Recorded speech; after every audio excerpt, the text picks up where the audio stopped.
Hi everyone, welcome to our YouTube channel upright education. तो जैसे कि आपका सपोर्ट आया था पिछले वीडियो में, अच्छा लगा देख के कि लगातार वीडियोस देखे हैं लोग। अलग बात है कि व्यूज सो ही गया है, बट धीरे धीरे ये जाएगा ज़्यादा। बट लोग देख रहे हैं लास्ट तक वीडियो, मतलब है कि लोगों के काम का वीडियो उसको उनको लग रहा है कि मेरे काम का वीडियो है। ये मेरे लिए बहुत बड़ा बात है। वीडियोस पे व्यूज कितनी भी जाए उससे फ़र्क नहीं पड़ता, लेकिन अगर आपके काम का वीडियो हो तो वो मेरे लिए बहुत सिद्ध होगा, वो मेरे लिए बहुत फ़ायदेमंद होगा। चलिए, आज मैं एक नया वीडियो लेके आया हूँ, नया वैकेंसी से रिलेटेड। और ये जो वैकेंसी है, ये वैकेंसी है the new India insurance company limited. ये एक सेंट्रल गवर्नमेंट की कंपनी है, भारत सरकार की उपक्रम कंपनी है, यानी कुल मिलाकर के कहा जाए तो फुल्ली सरकारी कंपनी है। इस कंपनी का खास विशेषता ये है कि मैंने इस पे रिसर्च किया है थोड़ा सा। इसका खास बात ये है कि ये बहुत जल्दी एग्ज़ाम कंडक्ट करती है और बहुत जल्दी जॉइनिंग देती है। मतलब ये मान के चलिए कि आपका एग्ज़ामिनेशन अगर जनवरी या फरवरी महीने में स्टार्ट हो रहा है, तो अप्रैल महीना तक आपके हाथ में नौकरी होगा, ठीक है? या अप्रैल में अगर आपका लास्ट एग्ज़ाम खत्म हो रहा है, तो मई, जून, जुलाई तक आपके हाथ में नौकरी होगा। मतलब कि ये बहुत जल्दी प्रोसेस करता है, 3-4 महीने में आपके अंदर आपके हाथ के में एक नौकरी होगा, सरकारी नौकरी। इसमें कौन-कौन से पोस्ट की वैकेंसीज़ निकली हुई है? तो इसमें एक पोस्ट का वैकेंसी निकला हुआ है असिस्टेंट। असिस्टेंट करके एक पोस्ट होता है जो कि रिक्वायरमेंट एक्सरसाइज 2023 ऑफिशियल वेबसाइट में जाएंगे newindia.com में, उसमें रिक्वायरमेंट सेक्शन में जाएंगे। यहाँ पे जाके देखिएगा, इस पर्टिकुलर जगह पे रिक्वायरमेंट सेक्शन होगा, इस पर क्लिक करेंगे। क्लिक करने के बाद आपके सामने ऐसा पोर्टल ओपन हो जाएगा। इसमें नोटिस में क्लिक करेंगे तो फिर आपका नोटिस ओपन हो जाएगा। अब नोटिस ओपन हो जाएगा तो इसको आप डिटेल्ड एडवर्टाइजमेंट देख सकते हैं। ये क्या है, ये एक रीजनल लेवल का वैकेंसी है, मतलब कि अलग अलग रीजन का अलग अलग वैकेंसीज है। और इसमें आपको रीजनल लैंग्वेज आना चाहिए। जो असिस्टेंट का पोस्ट है, समझिए कि एक क्लर्क का पोस्ट है, ऑफिस में आपको बैठ के बिताना है, 8 से 9 घंटे आपका ड्यूटी आवर रहेगा। आपका जो स्टार्टिंग सैलरी रहेगा वो काट छाट के 37,000 के आसपास होगा। ऐसा मैंने हिसाब लगाया उसका, बाकी सब देख के रिकॉर्ड। तो 37,000 के आसपास आपका स्टार्टिंग सैलरी होगा। इसका अलग अलग जोन का अलग अलग वैकेंसीज है, उसमें आपको रीजनल लैंग्वेज आना चाहिए। जैसे अगर आंध्र प्रदेश से है तो तेलुगु आना चाहिए, अगर आसाम वाला वैकेंसी भर रहे हैं तो आसामी आना चाहिए। समझिएगा, जिस वैकेंसी को अप्लाई कर रहे हैं आप, जिस जगह से है उसकी बात नहीं हो रही है, जिस वैकेंसी को आप अप्लाई कर रहे हैं, भारत में कहीं भी अप्लाई कर सकते हैं। तो उस स्टेट का आपको भाषा पता होना चाहिए। चंडीगढ़ के हैं तो हिंदी या पंजाबी दोनों में से कुछ भी आता हो तो चल जाएगा।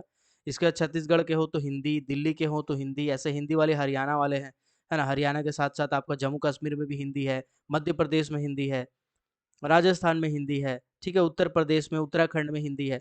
तो ये सभी जगह पे हिंदी वाले हैं, तो आप इन जगह पे अप्लाई कर सकते हैं। बाकी पोस्ट यहाँ पे कैटेगरी वाइज दिया हुआ है, आप पॉज़ करके देख सकते हैं, नोटिफ़िकेशन डायरेक्टली डाउनलोड करके देख सकते हैं, ठीक है? चलिए, इसका एग्जामिनेशन कब होने वाला है, इसका फॉर्म कब से कब तक भराएगा? तो इसका फॉर्म 1 फरवरी से, यानी कि फॉर्म स्टार्ट हो चुका है ऑलरेडी, 15 फरवरी तक लास्ट डेट है। तो इसका आपको फॉर्म जल्दी-जल्दी अप्लाई कर देना है। और इसका एग्ज़ाम डेट भी अनाउंस कर दिया गया है भाई साहब। इसका अनाउंस एग्ज़ाम डेट है, प्री का अगर एग्ज़ाम होगा तो वो 2 मार्च 2024 यानी कि सैटरडे को होगा। और अगर मेंस का एग्ज़ाम होगा तो इसका भी डेट अनाउंस कर दिया गया है नया नोटिस में। अगर आप देखेंगे अप्रैल में एग्ज़ामिनेशन है, नया नोटिस उसी वेबसाइट में जाके अगर आप चेक करेंगे तो देखिएगा, यहाँ टायर 2 का यानी कि मेंस का एग्ज़ामिनेशन का जो डेट है वो 13/4 है। यानी पहले ही मार्च में प्री होगा, अप्रैल में मेंस होगा। पहले ही अप्लाई करने का मतलब बता दिया है, पहले ही वो डिक्लेयर कर दिया है। कॉल लेटर डाउनलोड करने के लिए 7 दिन पहले आपका डाउनलोड होगा। इसमें कौन एलिजिबल है भाई साहब? तो एलिजिबल हैं जिन्होंने भी ग्रेजुएशन किया है, चाहे आप किसी भी स्ट्रीम से हो, आप उस पर्टिकुलर वैकेंसी के लिए एलिजिबल हैं, ठीक है? कोई भी स्ट्रीम आपका रहा हो, अगर आप ग्रेजुएशन किए हैं तो फिर आप अप्लाई कर सकते हैं। आपका नंबर कितना आया उससे भी कोई फ़र्क नहीं पड़ता, आप अप्लाई कर सकते हैं, ठीक है? चलिए, इसके बाद और बाकी इसमें कोई क्वालिफ़िकेशन नहीं है, बस रीजनल लैंग्वेज आना चाहिए। जिस भी फ़ील्ड में, जिस भी रीजन में आप अप्लाई कर रहे हो, उसका रीजनल लैंग्वेज आना चाहिए। इसमें एज लिमिट भी दिया गया है, इस चीज़ को खास ध्यान रखिएगा। 21 साल आपका मिनिमम होना चाहिए, 30 साल आपका मैक्सिमम होना चाहिए। इसके बाद अपर एज रिलैक्सेशन जो सेंट्रल गवर्नमेंट का लागू होता है, वो होता है ओबीसी में 3 साल, एससी-एसटी में 5 साल, पीडब्ल्यूडी कैंडिडेट है तो 10 साल, ठीक है? तो ये चीज़ को आप देख लेंगे। वुमेन कैटेगरी है, विडो विडो वाले वुमेन है तो उस कैटेगरी में आपका 5 साल रिलैक्सेशन दिया जाएगा। तो ये सब चीज़ आप अच्छे से देख सकते हैं। अब मैंने बता ही दिया आपको क्वालिफिकेशन वगैरह, ठीक है? इस फॉर्म को अप्लाई करेंगे, अप्लाई करने के बाद आपका प्री का एग्ज़ाम जो होगा, प्री का एग्ज़ाम का सिलेबस क्या होगा मैं बता देता हूँ। प्री एग्जाम आपका 100 नंबर का होगा। 100 नंबर आपका 1 घंटे का होगा, मतलब कि आपको 1 घंटा में यानी कि 60 मिनट में आपको 100 क्वेश्चन सॉल्व करने होंगे। ये काफी चुनौती वाला काम है। 60 मिनट में 100 क्वेश्चन, मतलब एक क्वेश्चन में आपको 30 सेकंड से ज्यादा टाइम नहीं लगाना है। ठीक है, 30-35 सेकंड अगर आप लेके चलते हैं तो उतना में आपको सॉल्व करना पड़ेगा। इसमें 3 सेक्शंस होंगे और ये क्वालिफाइंग नेचर का होगा, मतलब इसमें सिर्फ आपको क्वालिफाई करना है प्री एग्जाम में। प्री एग्जाम का कोई कट ऑफ नहीं बनेगा। जो कट ऑफ बनेगा, शॉर्ट लिस्टिंग होगा, वो सिर्फ और सिर्फ मेंस एग्जाम से आपका शॉर्ट लिस्टिंग होगा। जो प्री एग्जाम है उसका मैंने जो सिलेबस है, वो सिलेबस क्या है? इंग्लिश लैंग्वेज का 30 क्वेश्चन रहेगा 30 नंबर का। रीजनिंग का 35 क्वेश्चन रहेगा 35 नंबर का। न्यूमेरिकल एबिलिटी यानी कि मैथ का 35 क्वेश्चन रहेगा 35 नंबर का। 20-20 मिनट का सबका सेक्शन होगा, मतलब ये हुआ कि पहले 20 मिनट के लिए आपका इंग्लिश का पोर्टल खुलेगा। इसके बाद जब आपका 20 मिनट खत्म हो जाएगा तो ऑटोमेटिकली रीजनिंग का पोर्टल खुलेगा, वो ऑटोमेटिक सबमिट लेके। इसके बाद फिर आपका न्यूमेरिकल एबिलिटी यानी 20 मिनट के लिए आपका मैथ का पोर्टल खुलेगा। तो ये एक अलग तरीका है छांटने का, अलग तरीका है कंपटीशन को कम करने का। अगर आप तीनों में प्रैक्टिस रखेंगे तो फटाफट आपका क्लियर होते जाएगा। अगर 2 सब्जेक्ट भी आपका ठीक है इसमें, तब भी मेरा सजेशन रहेगा कि आप फॉर्म भर दीजिएगा, क्योंकि 2 सब्जेक्ट आपको सिर्फ क्वालिफाई करना है। ठीक है, क्वालिफाई करना है बस आपको, ये चीज़ का आप ध्यान रखेंगे। 45% जनरली ओबीसी का होता है, 50% आपका जनरल कैटेगरी का होता है, तो आपको 50% नंबर लाना है, मतलब 50 नंबर ले आएंगे तो आप क्वालिफाई कर जाएंगे। इसके बाद आता है आपका मेंस का एग्जामिनेशन। प्री जब आप क्वालिफाई करेंगे तो फिर मेंस का एडमिट कार्ड आएगा, फिर मेंस का एग्जाम होगा। मेंस का एग्जाम में आपका कटअप निर्धारित करेगा, 250 नंबर का होगा। ठीक है, 200 क्वेश्चन रहेगा और 2 घंटे का होगा, मतलब इसमें भी आपको 120 मिनट में 200 क्वेश्चन सॉल्व करने होंगे। ये वाला पहले वाला से ज्यादा डेंजरस है। क्यों? क्योंकि पहले वाला में 60 मिनट में 100 क्वेश्चन था, यहाँ 120 मिनट में 200 क्वेश्चन है। और बहुत ज्यादा जब क्वेश्चन होता है ना तो उलझन भी ज्यादा होता है, कंफ्यूजन भी ज्यादा होता है। तो इस वाले एग्जाम में आपका वही सिलेबस है, इंग्लिश, रीजनिंग, मैथ, ये 3 सिलेबस तो कॉमन है। तो आप जब तैयारी करेंगे तो ये तीनों का तैयारी तो ऑलरेडी आपका हुआ रहेगा। इसके बाद कंप्यूटर आता है 40 नंबर का।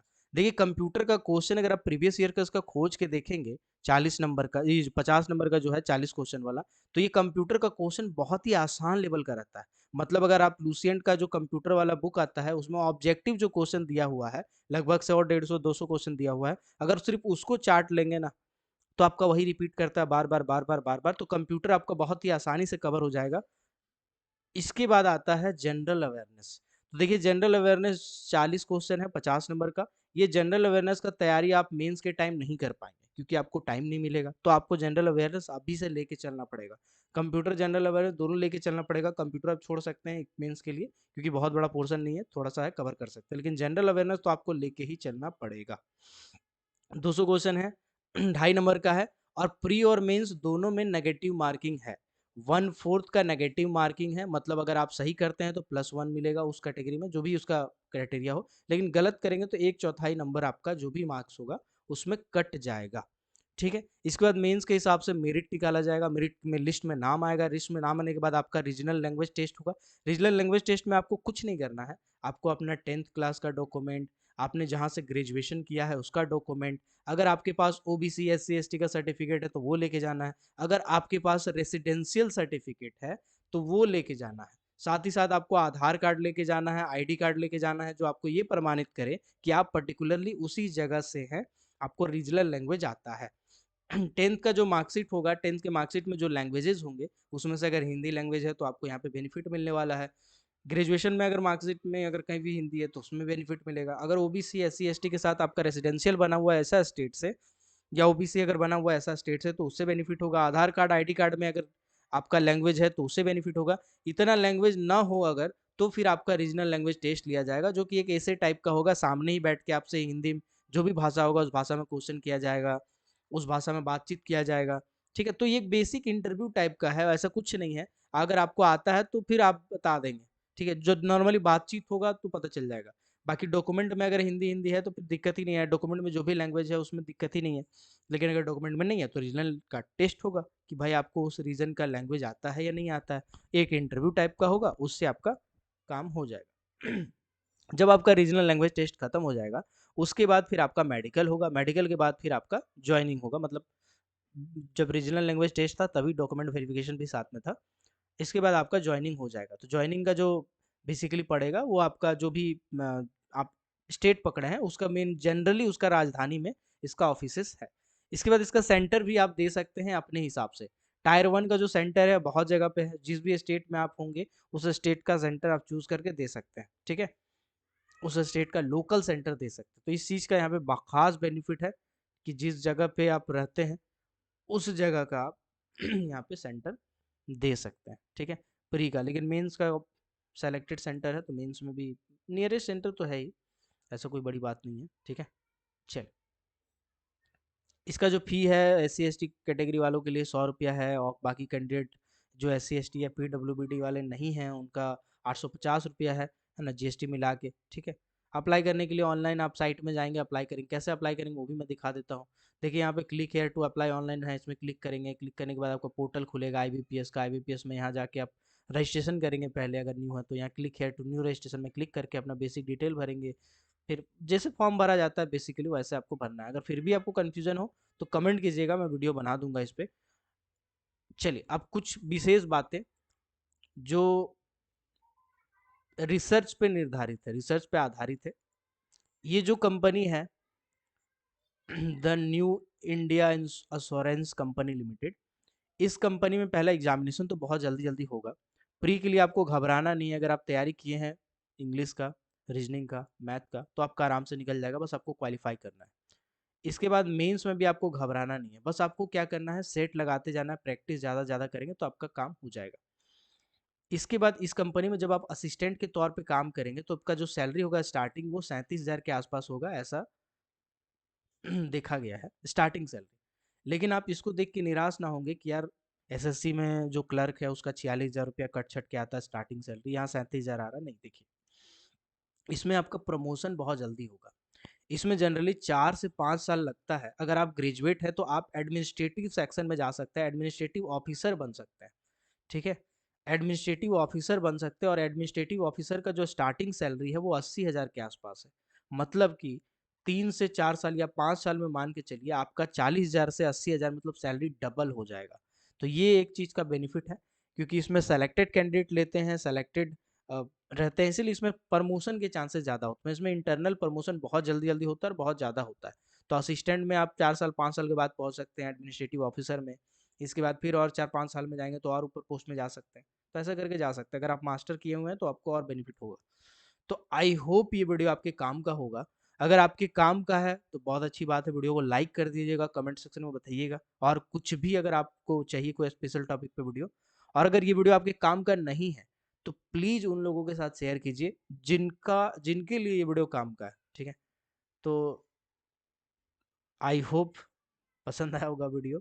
चैनल को ज़रूर सब्सक्राइब कर दीजिएगा यार। एंड अपराइट एजुकेशन ये जो चैनल है इसमें नॉन टेक्निकल वीडियो भी मैं डाल रहा हूँ, मतलब कुल मिला करके जनरल वैकेंसी जनरल कंपटीशन वाला मैं वीडियो डाल रहा हूँ, और कुछ जनरल टॉपिक भी है शायद वो भी मैं पढ़ाऊँगा, क्योंकि जो जो मुझे जानकारी होगा मैं आप तक पहुँचाऊँगा। यहाँ चैनल को सब्सक्राइब करके बेल आइकन को ज़रूर प्रेस कर दीजिएगा। मिलते हैं अगले और किसी वीडियो में किसी और टॉपिक के साथ। तब तक के लिए keep watching, keep supporting, till then, जय हिंद।